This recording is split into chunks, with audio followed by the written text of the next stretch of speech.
Welcome to our channel. I'm Kaylee. I'm Kellie. Welcome back. Hi. Sorry it took us so long to make a new Been a while. Yeah. We had some things happen and go on in our lives. It's been pretty kind of hectic. crazy. Yeah. So we're back. Yay. And in our break, I went into a hole of watching conspiracy theory, missing people videos by Kendall Ray, which got me thinking we should do some. Hers are pretty entertaining. So I found a missing persons case. Okay. That I'm going to read to Kaylee and you guys, and we're going to talk about it. Now, it is a pretty long story. How long? It's not like 4 hours long. No. I just have to read, the story of Where what does it? happened. I guess when you read it, it'll see where it takes place. It's gonna take place in Northern California, I believe. Because all creepy things happen in Northern California. Yeah, So, Northern guys, California in 1978. The article that I found is part 1 of a 2-part series. They disappeared in Plumas National Forest one night in while Pluma or Puma? Plumas Okay. National Forest one night while driving back to their homes in Northern California. It happened in Yuba County. Okay. Wait, Actually, it's called Marysville. That's the town. Okay, so Marysville. I'm sorry. I'm one of this. I have to have some more clarification, and I don't know why. So, were they 5 young men? Yeah, they were Okay. in their mid to early 20s. Okay.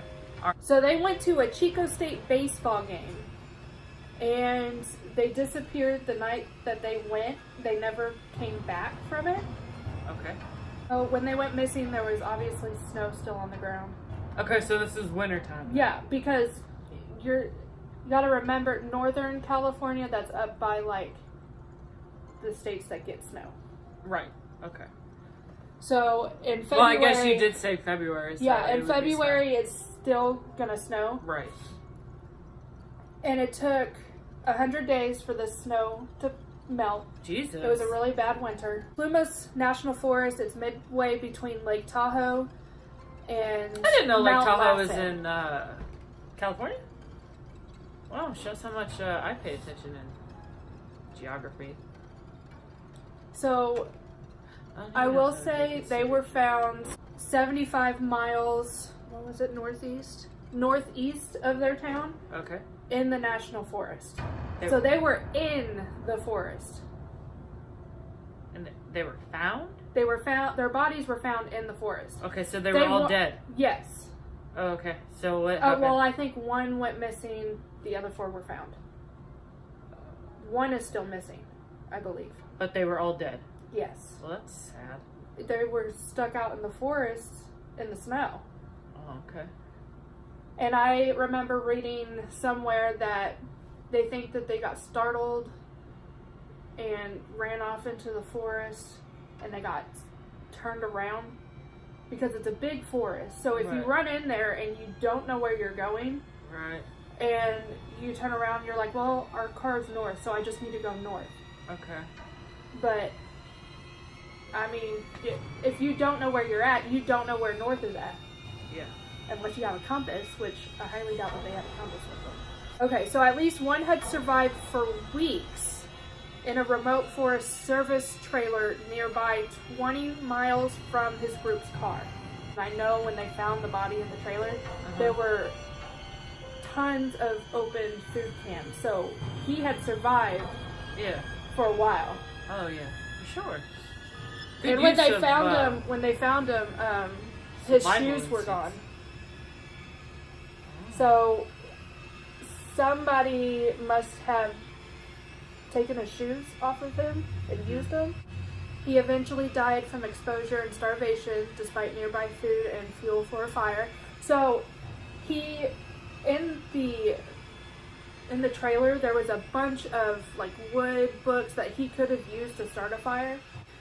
Okay, so Jack Madruga, I hope I say these right, Ted Weir, Bill Sterling, and Jack Hewitt were the 4 that were found in the forest. Okay. Magruder was 30. Weir was 32. Okay, so 2 of them were in their 30s. My bad. I thought they were all in their 20s. 2 of them were in their 30s. Sterling was 29. And Hewitt was 24. Oh, dang. And Matthias was 25. So 25, 24, 29, 32, and 30. Okay. So that morning, Ted Weir's mom woke up at 2 a.m. So was there a specific time that they were supposed to be back? The boys strolled into Bears Market, a convenience store in Chico, just before 10 a.m. or 10 p.m. I'm sorry, 10 p.m. to load up on snacks for the ride home. So they did make it to the basketball game. Okay, and so they were. The last time they were seen was at 10 p.m. in that convenience store. Okay. They were heading home. Ted Weir's mom woke up afraid at 5 a.m. the next morning. She immediately called Bill Sterling's mother, who had been up since 2 a.m. and had already spoken to the Hewitts. Sterling's parents had tried to talk the boys out of going to Chico that night. The boys had a Special Olympics basketball game the next day, so they were excited about their basketball game the next day. Well, for sure, They weren't the gonna Special miss Olympics is a shit. On February 28th, a U.S. Forest Service worker found Madruga's 1976 turquoise and white Mercury Montego at the Plumas National Forest snow line while marking timber. Nearly all the snacks from Beers Market it had been eaten, had a quarter of a tank of gas, and started right up when hot-wired. So they didn't run out of gas. No. And it didn't break down, it started. But it was just parked there. Right. I wonder, were there security cameras back in the 70s? Right, but I mean, you don't know if they picked up a hitchhiker. Oh, well, that's true. While at the gas station. You don't know if someone had tried to rob them and got in the car with them. That's true. And because of their situation, they're probably more keen to being friendly and talking to strangers. It's a possibility. And giving strangers rides. It could be. And it could be the guy who was driving. Could have just been like, or it could have been someone they knew, and they were like, "Hey, can I hitch a ride with you?" And then they get halfway down, and then make everyone get out. Like, there's so many endless possibilities that you just don't really know what exactly happened. Mm-hmm. And that's why I kind of am thankful for the technology that we have today. Especially like now they're putting like cameras and shit on highways and yeah, it's crazy. There's some sketch people that drive and hitchhike on the highway. Oh, for sure. I remember one time I was going, well, it was even down just like a residential road. There was some crazy lady with an axe. Where was that at? Oh, it was in Tulsa. It was a long time ago. Well, there you go. It was in fucking Tulsa. But hey, Wichita is just as crazy. It's getting there. Man, I saw somebody peeing on the side of the road the other day. Oh, on the sidewalk? Yeah. She just popped a squat right then and there. It was like... A few roads in the Plumas National Forest are rough and bumpy, mostly frequented by logger trucks and rescue vehicles. During search, incurred moderate damage. Okay. Yet the Montego, a heavy car even before 5 grown men climbed inside, barely had any scratches on the undercarriage when found, leading investigators to believe that whoever was driving knew the road well enough to navigate cleanly in the dark. Madruga wouldn't let anyone drive the car, so it was Madruga's car. Right. Wouldn't let anybody drive the car, his parents told investigators, but he also hated the cold and camping and wasn't familiar with that area. see. Now I'm getting goosebumps because it's probably what happened. Like They someone picked up somebody. Yeah, they either picked up somebody or it could be a possibility that someone was following them. What if one of them lost their temper or had an episode? Is that what you would call it? Investigators spent more than 3 months shuffling through snow, chasing dozens of false leads. They consulted a psychic who told them she saw bodies in green canvas bags, the same color bags later used to retrieve the bodies. Same color, as in like from like the coroner to put the bodies in? Yeah. Oh. A man who told investigators he had been in the woods scouting a campsite claimed he had seen 6 or 7 shadowy figures. This is what I remember reading. Shadowy figures near the snow line the night the boys went missing, but he had suffered a heart attack at the time and admitted to having hallucinations. What the? That sounds like somebody's trying to cover something up. Well, if he had seen somebody that night, though, that would have been the night that they went missing.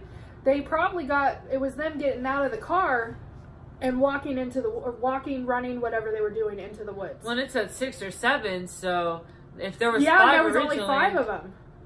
There could have 2 people. Oh. On June 4th, so we're into the summer now, so the snow would have melted at this point. Right. So they decided, I would hope so in June. A small group of motorcyclists out for a Sunday ride came upon a foul-smelling U.S. Forest Service worksite near the Daniel Zink campground, about 3 miles southwest of Bucks Lake and 19.4 miles from Madruga's abandoned Montego.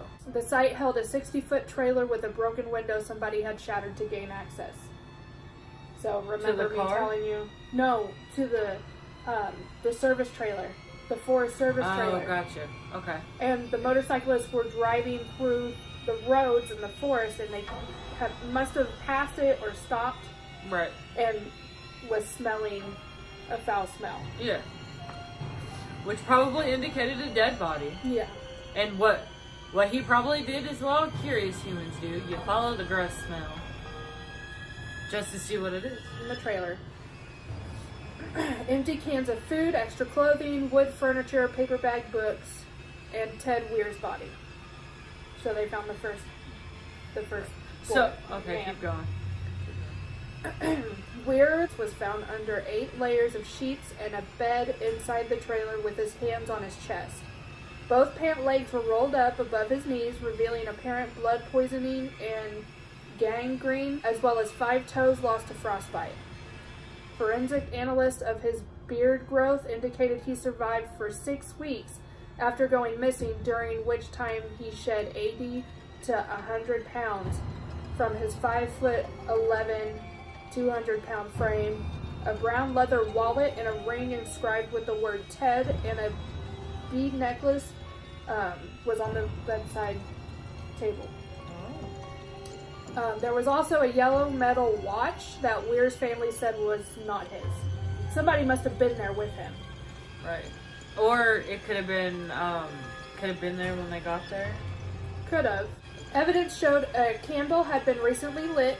Burnable wood and paper were found throughout the trailer, but no evidence indicated a fire had been started, despite Weir's cause of death being ruled an exposure and pulmonary edema. The food had been pried open with an Army P-38 can opener, a small sickle-shaped device that only Matthias and Madruga would have experience using, because both of those men had been in the Army.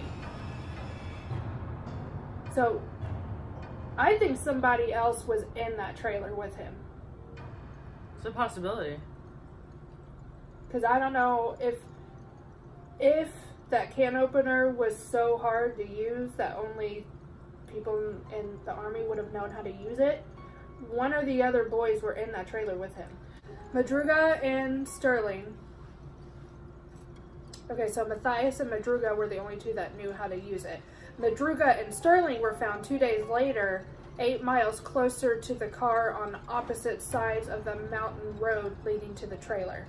So one went one way and one went the other way. That's crazy. There was nothing left of Sterling but bones scattered across the forest floor. Madruga's body had been picked apart by animals and dragged to a nearby stream. Car key still in his pant pocket. The Yuba County coroner identified Madruga's cause of death as hypothermia exposure, but couldn't determine what happened to Sterling. Because he was all bones. Yeah. He probably was eaten by an animal. Jack Hewitt's father, also named Jack, ignored investigators' plea to not join them on their recovery mission once bodies started turning up. On June 8th, he spotted his son's jacket not far from the trailer. Okay. So, and he's the one that's not, he's not been found. Yeah. Okay. They've found 3 so far. Okay. Ted, yeah, Madruga, and Sterling. Okay. Because Ted was the one in the trailer. When the elder Hewitt picked it up, Jack's spine fell out. He was identified by the teeth in his skull found 50 feet away. So his dad picked up his jacket and his spine fell out of the jacket. Jesus. What the fuck happened out there? All that was left to do was find Matthias's body. But after 2 weeks with little progress made, investigators called off the search on June 19, 1978, leaving his emotionally battered family without the closure they craved. So Matthias is the only one that hasn't been found. That's sad though. The East Area rapist was in the midst of his reign of terror, moving his attention from Sacramento region to the Bay Area. People forgot about the 5 boys from the rural Northern California, even as their family struggled to move on. But that's a cool little snippet. That is so sad. 1 year after the boys went missing, a letter to the editor titled "Still One Missing, Still a Reward" ran in the Marysville Appeal Democrat. Co-written by the families of Matthias, Sterling, Hewitt, and Weir. The letter alternately warns the dead, accused law enforcement of not doing enough to find them in time, and wonders what took the boys up that mountain road. So that's it. They never found Matthias's body. That's crazy. But if that guy had actually seen what he had seen, and he'd seen 6 to 7 shadows walking around, but there was only 5 boys. That's when I would go back to that gas station and be like, well, did you see anybody outside? Something happened between the gas station and where they left the car. Right. But my money is on the gas station. Someone had to have followed them. Because it also said that when they went to move the car out of, because they thought maybe the car got stuck in the snow. Okay. And when they went to move the car moved, like it wasn't stuck. Right. They had gas. And then, of course, if it was snowing and another car was there, it would have already been, the tracks would have been covered with snow and you would never know. Yeah. But even, like, if another car was there, wouldn't that car still be there if they went into the forest and was chasing after them? Not necessarily. You think they just scared them into the forest and left, and then the boys got lost in the forest? It could either be that. I wonder if Matthias went further in. I don't know how big the forest is. I would assume it's big. I wonder if Matthias wandered further into the forest and they just didn't go that far into the forest. Could be. Could be.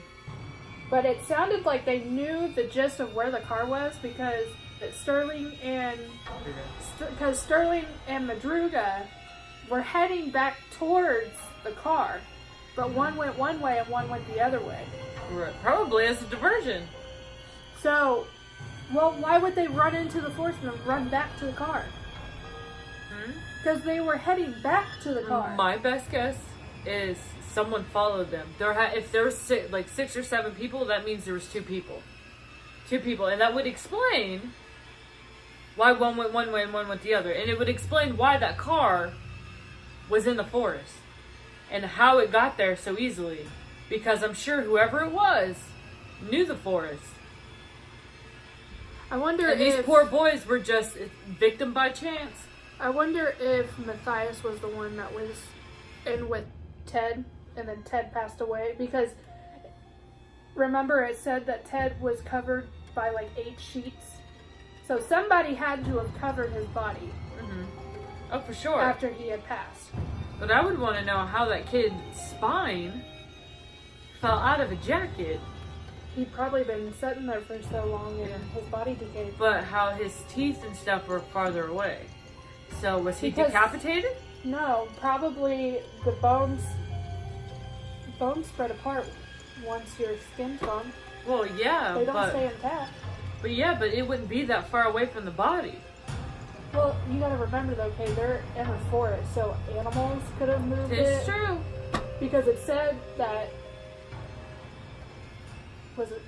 it was Sterling's body, no, it was Madruga's body that was torn apart by animals, and half of his body was found down by a stream. Get it at all. Yeah, okay, so it was Matthias that was in there with him.